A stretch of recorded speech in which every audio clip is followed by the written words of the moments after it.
আসলে সবচেয়ে আমাদের গর্বের বিষয় হচ্ছে লেস্টার সিটির একজন প্লেয়ার, যে আমাদের এলাকার সন্তান, যিনি আমরা বাংলাদেশের প্রতিনিধিত্ব করবেন।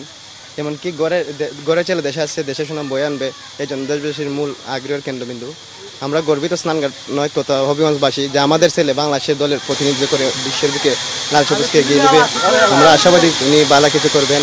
তারই পাশাপাশি সবচেয়ে মজার একটা ইন্টারেস্টিং বিষয় হলো আমরা ইন্ডিয়া সেই হামজা চৌধুরীকে কেন্দ্র করে কিন্তু আজকে সোনাল ছেত্রী, যিনি ফুটবলার, এশিয়ার মেসির সাথে যাকে তুলনা করা হয়, তিনি কিন্তু মাঠে কামব্যাক করছেন।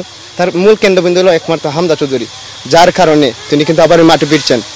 সেই জায়গায় আপনারা হামজার প্রতি কতটা আস্থা রাখছেন? বাংলাদেশ হয়ে হামজা কতটা ভালো করতে পারবে? ইনশাল্লাহ আমরা শতভাগ ওনার প্রতি আস্থা। উনি যে ধরনের প্লেয়ার, তারই সাথে সাথে উনি কিন্তু দক্ষিণ এশিয়ার মাঝে সবচেয়ে হাইয়েস্ট ভ্যালুয়েবল প্লেয়ার, যার মার্কেট ভ্যালু তথা সবগুলো প্লেয়ার মিলে যত ওজন হবে তার মার্কেট ভ্যালু সমান। আমি যে অবস্থা দেখতেছি, হামজা যখন আসবে এই জায়গা পুরাপুরি মানুষ ভরাট হয়ে যাবে, জায়গা থাকবে না মানুষের, মানুষ প্রচুর মানুষ হবে।